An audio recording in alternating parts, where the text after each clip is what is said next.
budaya politik uang dan logistik tadi yang kata bahasa Kabili itu kita melihat terjadi di mana-mana. Nah, tapi kalau kondisi di Indonesia Timur, apakah semenakutkan di kota-kota besar atau jangan-jangan jauh lebih menakutkan di sana, Kabili? Dan bayangkan saudara-saudara kita itu mayoritasnya tuh tidak bergelar S1, 89% itu tidak sampai sarjana. Dan hampir 66% itu cuma sampai SMP. Tidak banyak anak Indonesia punya kesempatan sekolah. Bagi saya, adu dong gagasan nih, capres nih 3 orang. Siapa yang muncul dengan gagasan yang paling realistis dan paling efektif untuk memastikan seluruh anak Indonesia bisa sekolah. Itu untuk bidang pendidikan. Udahlah, lu nggak pernah ngerasain apa yang gue rasain. Rasanya kalau gue lapar ke sekolah itu seperti apa. Kalau gue harus nyari duit sambil belajar itu seperti apa. Boro-boro mikirkan harus critical thinking atau multiple choice. Pulang sekolah pun gizinya nggak tercukupi. betul, bahkan. Pulang sekolah pun aku nggak tahu di bawah tudung nasi aku di rumah ada makanan apa enggak.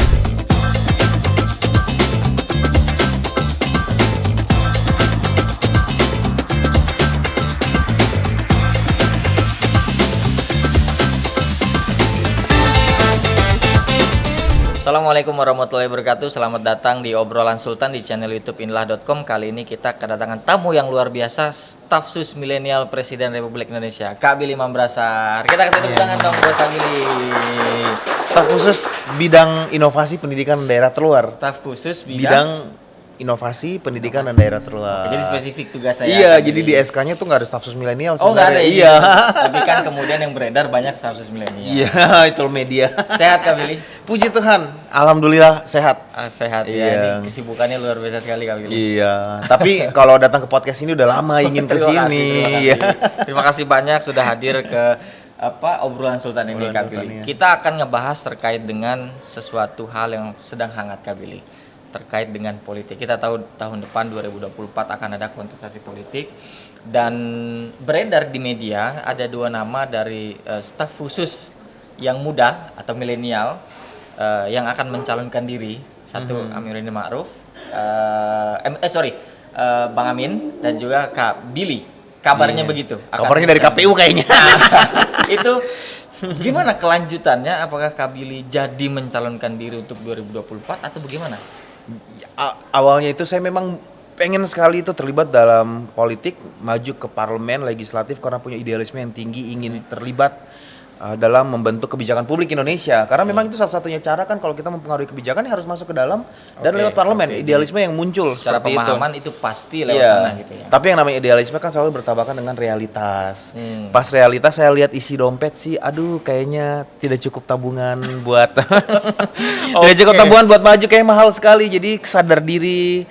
Alon-alon, mundur alon-alon gitu. Jadi artinya nggak jadi ikut serta di dalam kontestasi pemilu. Mengundurkan diri. Alasannya karena tidak cukup uang aja. Pokoknya nggak cukup lah dompetnya. Oke. Ini Sultan bakal kejar juga nih terkait dengan. Tapi terkait dengan pemahaman bahwa perjuangan anak muda untuk melibatkan dirinya dalam perubahan kebijakan publik itu berarti bagaimana politik di kepalanya Kak Billy Mambrasar sebetulnya apa sih yang menjadi pemahaman Kak Billy terkait politik?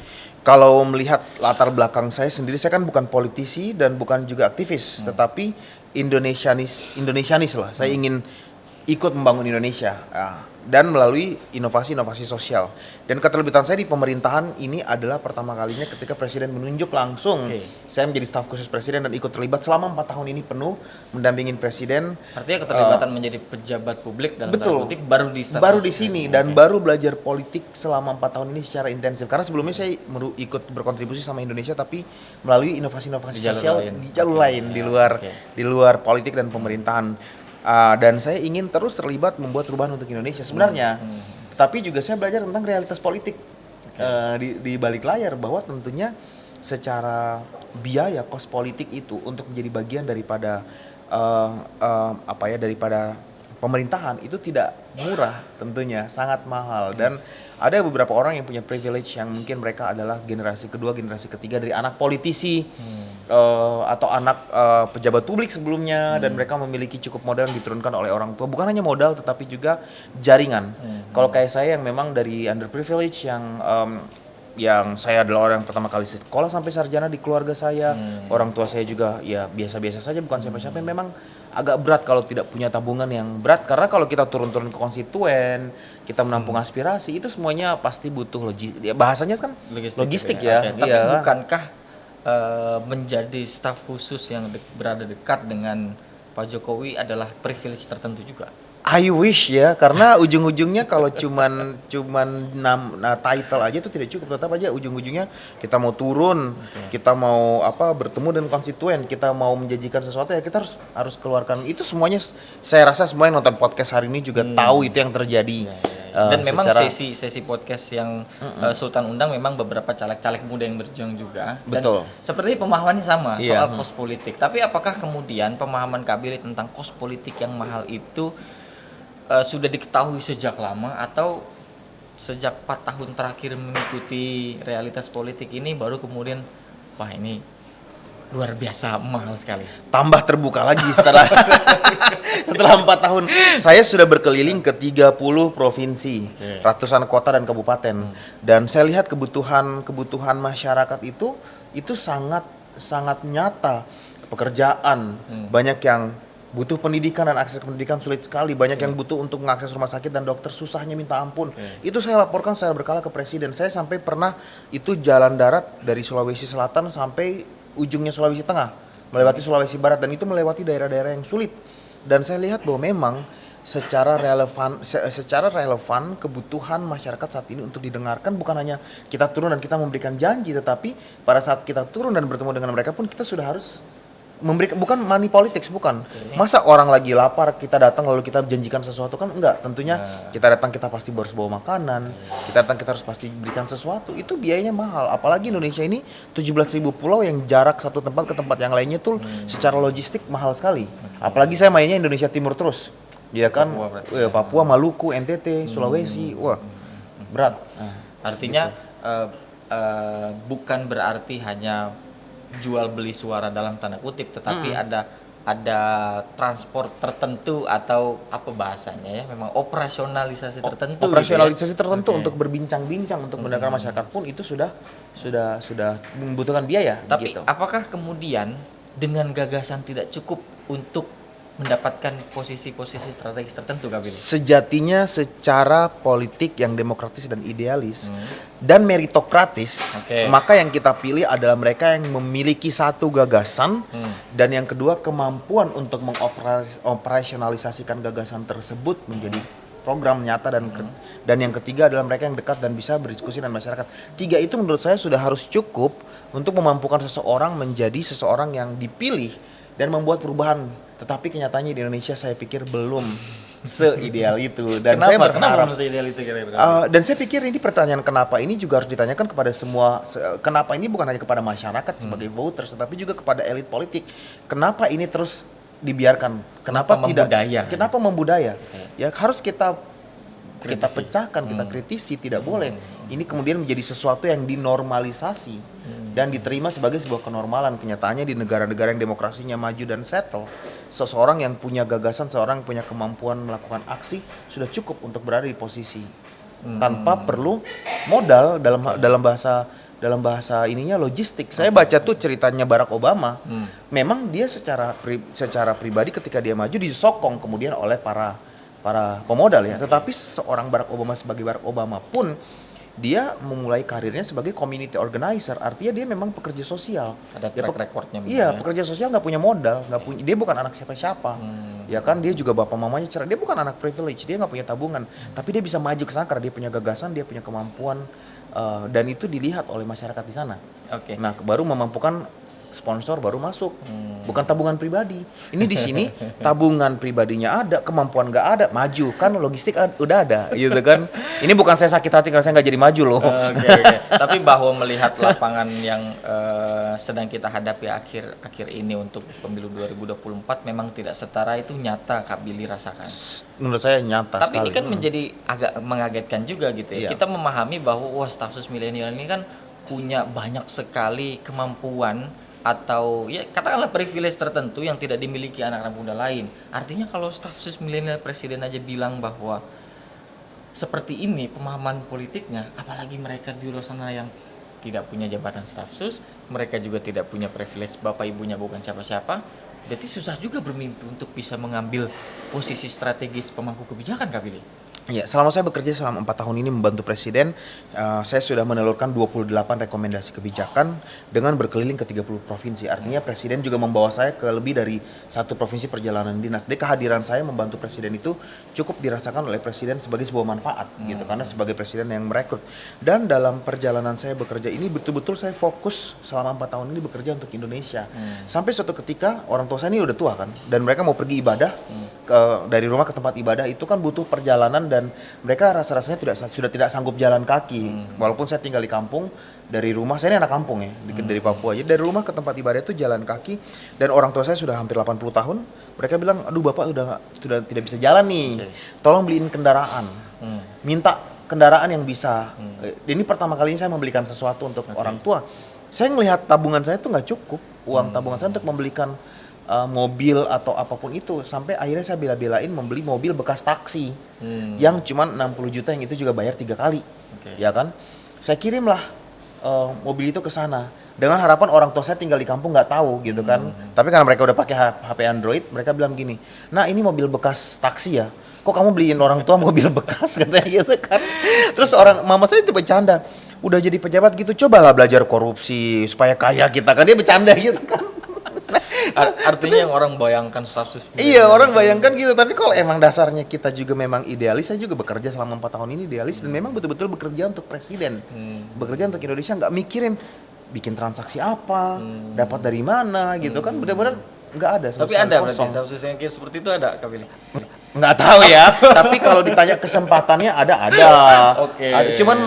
Cuman meng-arrange rapat si kepala badan A dengan pengusaha B itu bisa dibayar ratusan juta kalau mau. Tapi ya. bukannya gajinya juga sudah cukup besar, Kak Billy? Jujur kalau gaji sebelum saya bekerja di staf sus, saya adalah seorang insinyur di industri migas. Oke. Gaji saya 2 kali lipatnya. Jadi Gaji besar staf sus. kecil pun relatif juga. Besar kecil relatif. Jadi memang betul-betul menjadi staf sus ini harus, menurut saya ini yang harus didengar oleh podcast Sultan ini adalah memegang posisi jabatan itu harus tujuannya untuk amanah. Justru bukan cari uang. Karena kalau kita memang menjadi pejabat publik untuk mencari uang dan memperkaya diri, maka politik transaksi dan budaya logistik dalam memajukan orang-orang untuk memegang posisi di pemerintahan itu akan terus terlegitimasi di Indonesia, dan kita nggak akan mengakar, dan kita nggak akan pernah bisa memilih orang-orang terbaik yang akan membuat kebijakan dan program pembangunan terbaik. Nah, budaya politik uang dan logistik tadi yang kata bahasa Kak Billy itu kita melihat terjadi di mana-mana.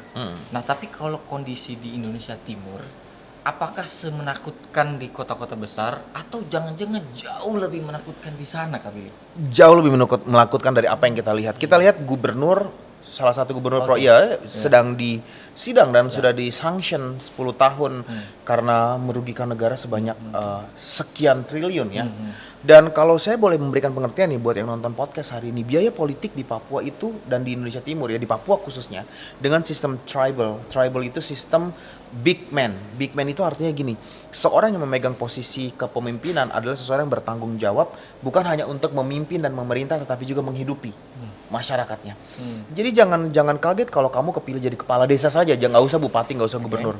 Kamu kepilih jadi kepala desa aja, orang akan datang terus ke rumahmu, bukan hanya hari raya tapi hari-hari biasa, meminta uang obat, meminta uang makan, meminta uang transportasi, karena sistemnya kesukuan big man. Kamu adalah seorang yang harus memenuhi kebutuhan semua masyarakatmu. Artinya biaya politiknya bukan hanya pada saat mau dipilih dan agak terpilih, tetapi even the whole 5 tahun demandnya sangat tinggi. Dirimu harus terus mensuplai kebutuhan masyarakat.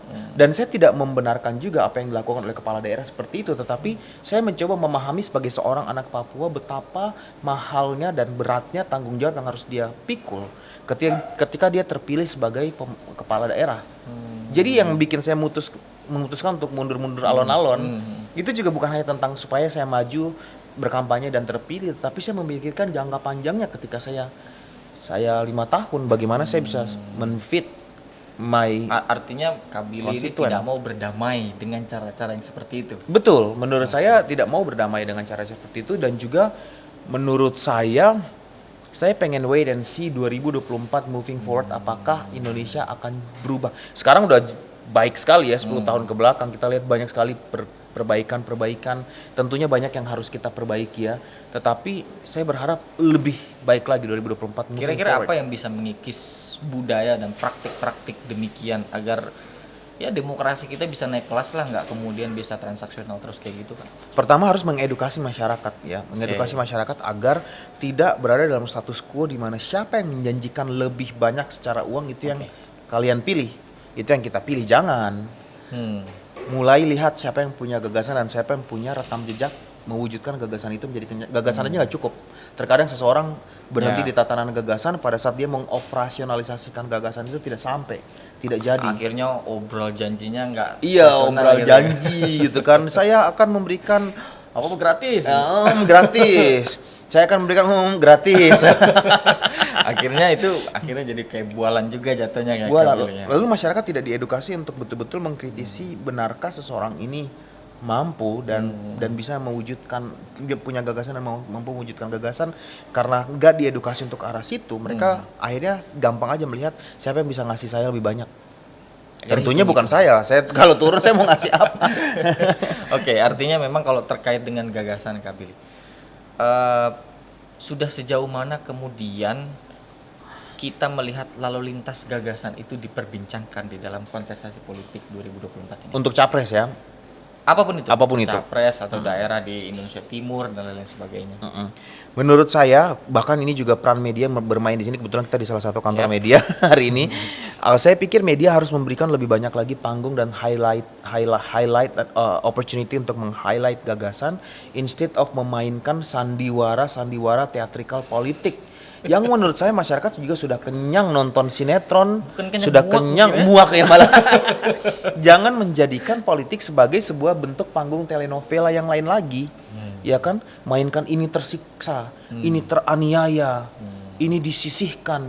Udahlah, cobalah tolong wujudkan tunjukkan gagasan lah. Seperti apa contoh gagasan yang kemudian Kak Billy harapkan yang agar bisa menjadi perbincangan publik itu seperti apa? Deal. Saat ini cuman ini ya, di bidang saya kebetulan staf khusus presiden bidang inovasi dan pendidikan, ada pendidikannya.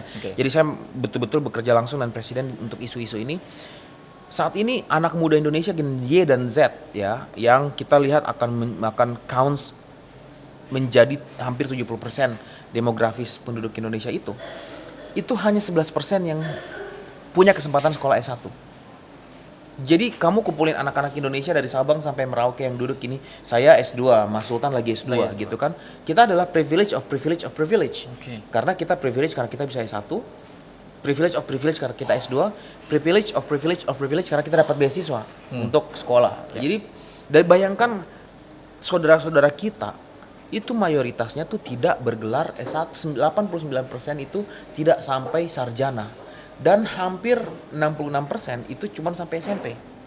Tidak banyak anak Indonesia punya kesempatan sekolah.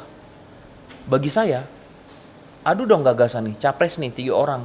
Siapa yang muncul dengan gagasan yang paling realistis dan paling efektif untuk memastikan seluruh anak Indonesia bisa sekolah. Itu untuk bidang pendidikan. Digodoknya di bidang pendidikan. Iya, itu baru bidang pendidikan aja. Munculkan dong, jelaskan dong. Dan selama ini gimana caranya? belum terlihat. Saya belum melihat sama sekali. Panggung politik media sibuk memberitakan, oh ini nggak diajak makan, ini tersiksa, iya, ini berkunjung ke sini gitu kan. Ini kayak orang mau nonton sinetron situ udah cukup lah nonton sinetron kalau drama-drama kayak begitu. Gagasan dong munculin. Artinya kalau kemudian persoalan pendidikan kita masih terhenti di situ Kak Billy, bonus demografi yang akan melandai di kita, yang itu hanya satu kali sepanjang sejarah sebuah bangsa itu, gimana kira-kira Kak? Betul, itu akan sangat jauh dari visi kita untuk menjadi negara maju di tahun 2030 sampai 45 nanti. Bonus demografi itu bukan hanya tentang kuantitas, bukan hanya tentang jumlah digadang-gadangkan. Oh, digadang-gadang sekian ratus juta anak muda, sekian ratus juta usia produktif. Oleh sebab itu Indonesia akan maju nggak hanya quantity, nggak hanya jumlah, tetapi juga kualitas.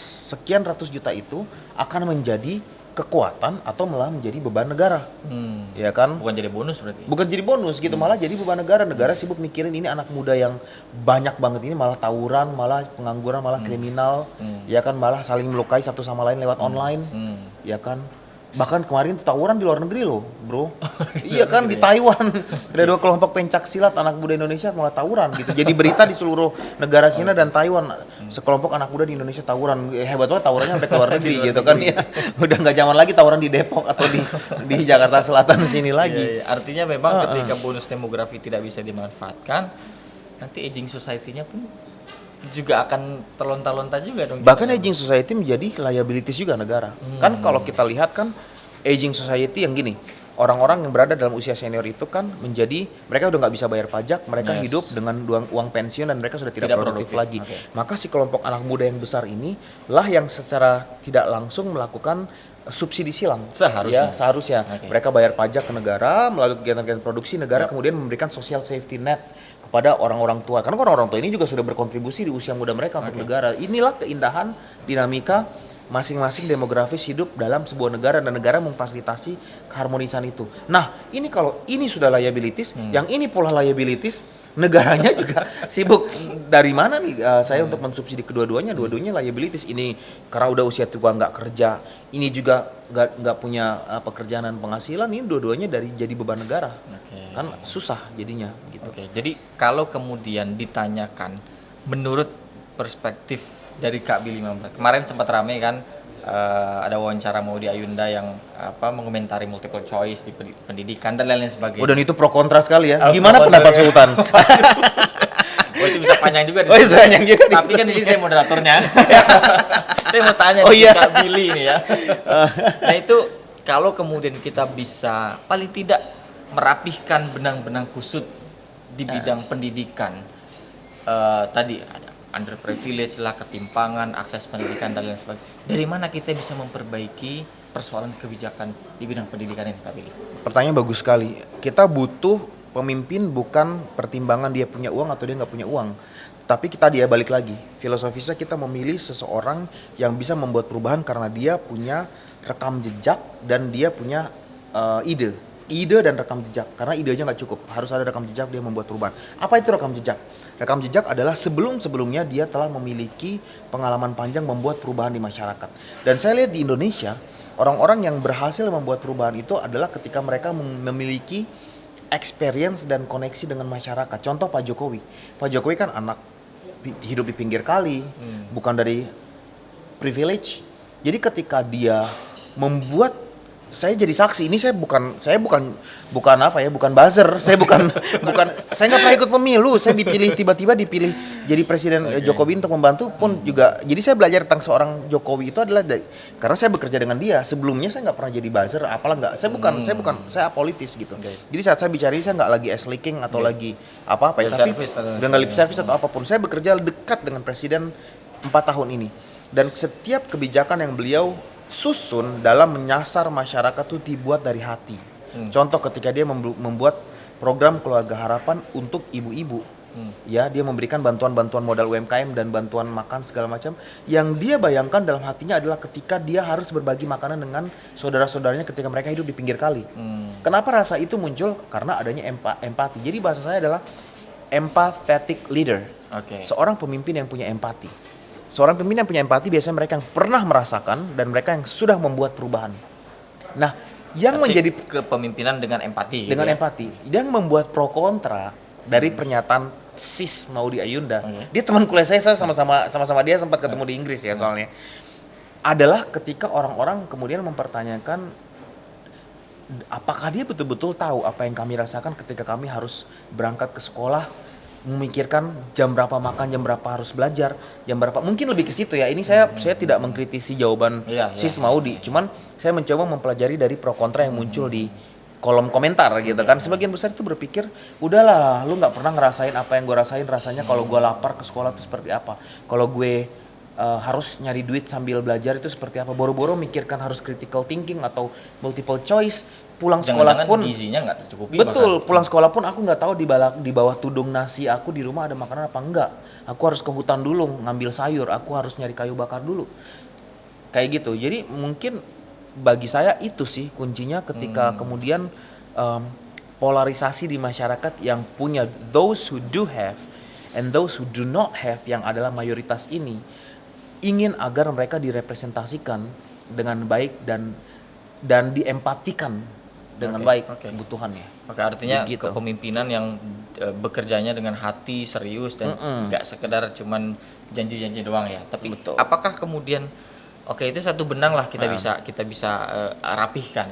Tapi di dalam kebijakan di pendidikannya yang kerap kali ganti menteri, ganti kurikulum, kemudian masalah-masalah budaya-budaya laten yang kemudian kita kerap menemukan di bidang pendidikan. Apa Kapili yang spesifik yang mesti ini dilakukan pasca 2024? Itu saya sepakat sekali. Jadi keberlanjutan dan konsistensi dari pembuatan kebijakan ini yang menurut saya tantangan terbesar yang dilakukan oleh Presiden Joko Widodo adalah bagaimana menyeimbangkan antara politik dan teknokratis. Kadang-kadang kita melihat bahwa pembuatan kebijakan itu harusnya 100% teknokratis dong. Tapi kita lupa kita hidup dalam sebuah negara yang sistem politik dan pemerintahnya sangat kompleks. Kita partai politiknya ada berapa? Banyak banget. Merah, kuning, hijau, tinggal tunggu pink, silver, ya kan, kemasan macam-macam, warna-warni. Sementara kalau kita bicara sistem pemerintahan Inggris, itu aku bicara warna partai. Kita mendefinisikan Indonesia ini parlementer apa presidensial? Menurut Bro Sultan parlementer atau presidensial? Yang sekarang kita jalankan presidensial. Tapi secara fakta juga setengah-setengah juga. Parlementer. Gitu ya? Dibilang parlementer enggak. Enggak juga. Presidensial juga enggak. Aku kasih contoh Inggris, parlementer. Jelas perdana menterinya dipilih oleh para anggota dewan, ya kan? Anggota dewan parlemen, tugasnya masyarakat hanya memilih siapa perwakilanmu yang duduk di DPR, parlemen. Parlemen berdebat, mereka memutuskan perdana menteri. Sehingga perdana menteri yang terpilih itu sudah dipilih oleh semua anggota dewan. Jadi anggota dewan itu nggak ngerjain gitu loh, nggak ngerjain perdana menterinya kalau dia mau mengajukan kebijakan tertentu. Misalnya saya pengen kebijakan bansos, nggak dikerjain sama karena ini memang yang sudah kita pilih. Ya kan? Dasar kepentingannya bukan ini bukan koalisian gua nih. Betul, karena udah sama-sama voting untuk siapa yang jadi PM, walaupun memang ada gesekan-gesekan, perdebatan tapi juga, pada posisinya, tapi setidaknya lebih simple. Kalau sistem presidensial, masyarakatnya milih presiden per provinsi. Ya milih partai juga sih, dan partainya mengusung siapa yang jadi presiden. Tapi partainya yang paling dominan cuma 2, Demokrat sama Republik. Kita ada berapa puluh partai, ya kan? Jadi ya udah Demokrat sama Republik, ya udah yang satu nge-challenge yang satu, tapi terjadi diskusi yang sehat dan masyarakat terlibat dalam partisipasi tersebut. Dasarnya dasar kebijakan. Indonesia kita milih presiden secara langsung, tapi kita juga milih anggota dewan di berbagai tingkat. Lalu presidennya belum tentu presidennya ini menang dari partai yang kemudian pemenang dan mayoritas di dewan, ya kan? Kita bicara Jokowi dari PDIP, Presiden Jokowi dari PDIP cuman sekitar 20%, 19% kurang. 80%-nya masih lain adalah partai-partai lain. Jadi Pak Presiden ini kalau mau mengajukan sebuah aspirasi kebijakan harus di-approve oleh parlemen. Karena secara undang-undang DPR diletakkan memang di atas presiden. Presiden karena meminta approval anggaran, dia minta kepada dewan legislatif. Coba kalau misalnya dewannya mau ngerjain presidennya, disusahin, lama lagi. Kita mau nunggu udah tinggal 5 tahun, 3 tahun aja untuk approval sebuah bill kebijakan nggak selesai. Artinya sebagai efektivitas itu akan sangat amat memakan waktu. Iya, itu baru dari satu sisi, baru dari sisi presiden. Sekarang lihat di eksekutif sendiri, presiden harus nunjuk menterinya representasi dari partai-partai juga. Oh, Menteri Bappenas nih, kemarin aku lagi ada acara sama Menteri Bappenas. Aku selalu gini, aku tanya ke timku, geng, itu partai apa? Beliau partai apa biar kita tahu interestnya. P3, oh ya. Program petani milenialnya Kak Billy punya program petani milenial nih, bantu petani. Kemana? Kementan, Nasdem. Terus Menpora, Golkar, ya kan. Jadi, waduh ini gimana Presiden Jokowi membalancing antara berarti nggak sehat juga dong pola bagi-bagi kue jabatan di antara jajaran kementerian. Meskipun itu kan hak prerogatif presiden loh. Iya, sehat nggak sehat ini, iya kan sehat nggak sehat ya belum. Jadi gimana sih saya membuat sebuah keputusan teknokratis tapi ada politik di dalamnya. Dan politik itu juga mereka menganggap saya merepresentasikan kelompok masyarakat tertentu di dalam kepartaian dan kementerian saya. Walaupun kata masyarakat pret gitu kan. Kata masyarakat wakilin cuman mengaspirasikan kepentingan partai aja lah, bukan kami, gitulah kata masyarakat kan. Nah sekarang bagian ketiga dari pertanyaan Bro Sultan, pendidikan. Untuk pertama kalinya Menteri Pendidikan sekarang adalah bukan notok dari hierarkikal Muhammadiyah. Yes. Ya. Jadi aku tadi baru bicara partai, aku belum bicara lagi kelompok-kelompok masyarakat lagi Ormas-ormas yang harus terwakilkan iya. di dalam Oke. kepemerintahan. Nah, saudara-saudara kita dari Muhammadiyah itu lama memang mempengaruhi kebijakan pendidikan dan ada di kementerian ya. Yes. Dan kita bicara organisasi Muhammadiyah adalah organisasi yang sangat kuat sekali pendidikannya. Universitas terkuat di tanah Papua sana swasta, bukan negeri. Universitas Muhammadiyah Sorong. Paling bagus. Yang sekolah di sana mayoritas anak-anak Kristen. Universitas Muhammadiyah. Padahal kampus Gitu loh. Muhammadiyah ya? Padahal kampus Muhammadiyah, bagaimana Muhammadiyah memang men-shaping Oke. pendidikan Indonesia secara sejarah dari zaman dulu sampai sekarang gitu kan. Oke. Bayangkan untuk pertama kalinya Menteri Nadiem Makarim datang lalu kemudian memimpin Sebagai profesional waktu itu sebagai ya? profesional di dalam sebuah kementerian yang memang status quo-nya lama. Aku membayangkan bagaimana Clash. teknokratis dan politik ini diimbangkan. Jadi balik lagi ke pertanyaan gimana sih nih kebijakan ganti menteri, ganti perubahan. Seperti itulah balancing teknokratis dan politik Indonesia. Kebisingannya seperti itu. Iya, ya. Oke, berarti di antara banyaknya budaya-budaya politik yang entah sebetulnya secara konvensional sudah ada sejak dulu gitu ya, bahwa harus membagi ke partai A, ormas B dan lain-lain sebagainya gitu. Pada akhirnya kebijakan ini tidak akan bisa berlari cepat begitu Kak Billy. Tapi kalau kita lihat secara Bisa iya bisa tidak. bisa ya bisa Iya, tidak. karena ini merupakan laboratorium hidup dari membuktikan sebuah demokrasi berjalan di tengah keberagaman. Yang penting standar meritokrasinya tadi terbentuk. Harus sepakat. Wih, pintar banget. Terima kasih narasumber kita hari ini. Nggak, tapi kalau sebagai penutup deh, sebagai orang yang sangat survive dan berjuang keras untuk bisa menempuh pendidikan di Indonesia Timur sana, apa yang mesti kita sampaikan ke tentu kan anak-anak muda sekarang juga kadang-kadang malas melihat perdebatan politik ini pilpres lah, tiba-tiba ada fenomena ini, orang debat ini sangat memuakan lah karena tidak produktif perbincangannya. Nah, pesan apa yang harus menjadi wake up call pada generasi muda kita ini supaya kita fokus membenahi pendidikan deh, karena dari pendidikan inilah yang kemudian bisa menciptakan grade yang paling tidak berkontribusi besar bagi bangsa. Silakan Kak Billy. Menurut saya kita harus bersyukur dan optimis bahwa Indonesia is on the right track. Indonesia berada pada path yang tepat gitu. Saya berbincang-bincang kemarin, saya menghost teman-teman dari Malaysia ke istana. Mereka adalah ex juga penasihat muda dari Perdana Menteri Malaysia sebelumnya, dan mereka bilang gini, kita Malaysia tuh merasa demokrasi kita backwards. Kita jealous ngeliat Indonesia yang demokrasinya tuh moving forward. Mereka memandang kita justru tuh progresif, dan mereka tuh menurut mereka demokrasi mereka sedikit stagnan gitu.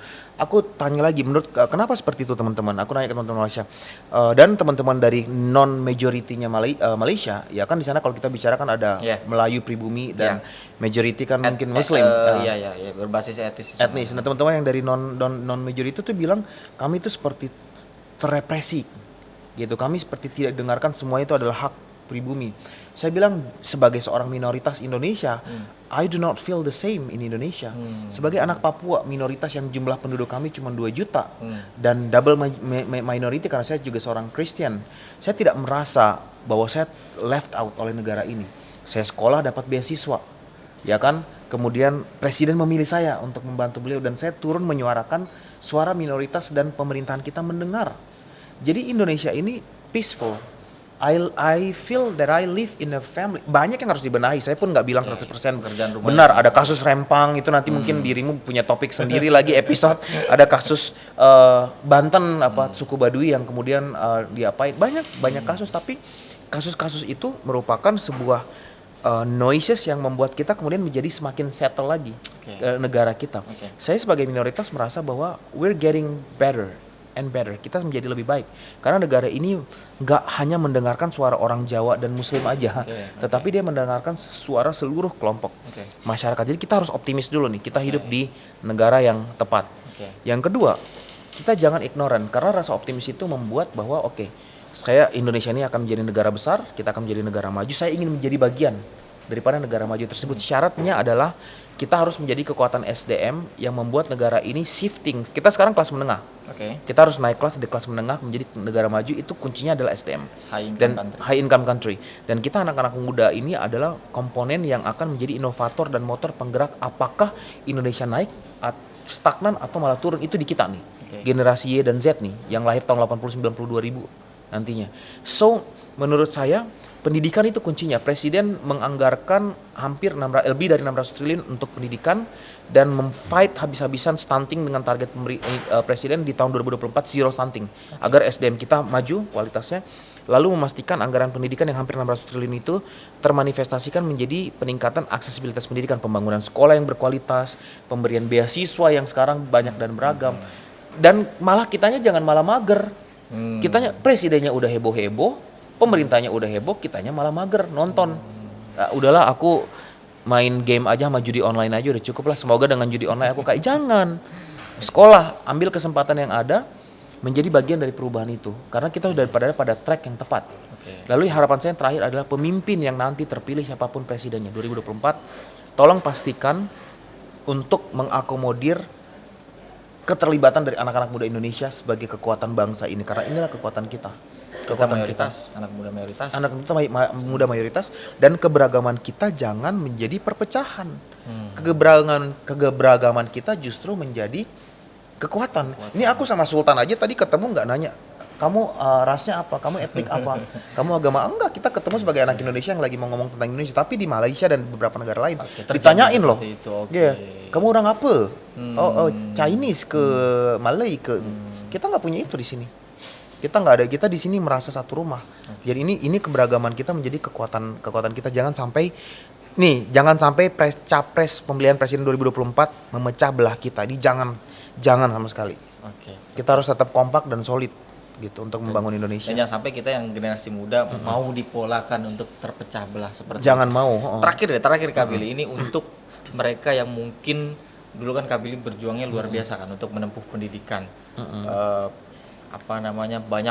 Banyak sekali hambatan. Nah, mungkin mereka yang masih juga merasa minder, aduh kok mereka mah bisa, saya emang enggak, saya masih miskin lah apa segala macam. Boleh dikasih semangat ya Kak? Ya, jadi saya sendiri dari underprivileged background, saya ceritakan sampai rumah saya tuh nggak ada listrik. Saya sampai SMP belajar tuh dengan pelita lampu minyak. Mau ngerjain PR itu harus kejar-kejaran dengan maghrib, sebelum gelap gitu, harus di bawah matahari biar terang. Tapi satu kepercaya dirian yang muncul karena sekarang lagi S3. Lagi doktor sekarang dengan beasiswa LPDP di University of Pennsylvania di Amerika. Dan orang tua saya tuh bilang begini, pendidikan itu akan mampu mengangkat derajat orang tua dan keluargamu. Kalau kamu sekolah dengan baik, kamu dapat pekerjaan yang lebih baik, mungkin kamu bisa ngangkat orang tua kamu dari kemiskinan. Itu yang saya pegang. Motivasi saya adalah kalau saya sekolah benar, kerja saya benar, maka saya bisa ngangkat dan merubah nasib keluarga saya. Itu terbukti. Saya waktu SMA saya cari uang sendiri. Orang tua nggak pernah kirim uang karena saya benar-benar dari anak gak mampu dan saya harus pindah ke ibu kota, tinggal sendiri, nggak dengan orang tua. Saya kuliah ke Bandung, cari uang sendiri. Tidak pernah dikirimin sepeser pun oleh orang tua, kan orang tua saya nggak mampu. Malah kalau saya dapat rezeki dari saya cari uang ngamen, jualan apa dan dapat beasiswa tambahan, saya kirim ke orang tua malah gitu. Tapi saya betul-betul teguh berdiri, bertahan bahwa saya nggak boleh menyerah, saya nggak boleh gagal, saya harus membuat kebanggaan buat keluarga saya dan adik-adik saya membuktikan teman-teman yang mendengar hari ini bahwa pendidikan itu bisa merubah hidupmu, bisa merubah nasib dan keluargamu. Jadi jangan menyerah. Mungkin yang lagi dengar podcast ini pas lagi lapar mau UTS mau UAS terus tapi aduh aku belum ada uang makan nih, aku belum bayar kos-kosan nih, terus aku bingung SPP mau gimana. Pokoknya optimis dan berusaha dan minta tolong ke orang. Kalau memang kamu harus aku banyak minta tolong, nggak gengsi. Kalau gengsi lebih baik minta tolong ke orang daripada minta tolong ke platform pinjol. Karena itu berbahaya. No. Ya kan? Penyakit kita. Iya, penyakit kita. Jadi jangan menyerah, maju terus. Kalau kamu nanti sudah berhasil menempuh pendidikanmu, kamu bisa ngangkat keluarga dari hanya itu satu-satunya jalan ngangkat derajat keluarga dan orang tua. Gitu. Terima kasih banyak Kak Billy. Semoga apa yang kita bicarakan ada manfaatnya dan memberikan semangat mereka yang lagi berjuang di luar sana. Amin. Ini banyak sekali, saya nggak akan mengambil kesimpulan karena semuanya daging semua kayak pembicaraannya. Yang jelas semoga apa yang kita bicarakan bisa ada sedikit manfaatnya. Kita akan ketemu, kami pamit undur diri, kita ketemu di episode berikutnya. Assalamualaikum warahmatullahi wabarakatuh. Waalaikumsalam. Terima kasih.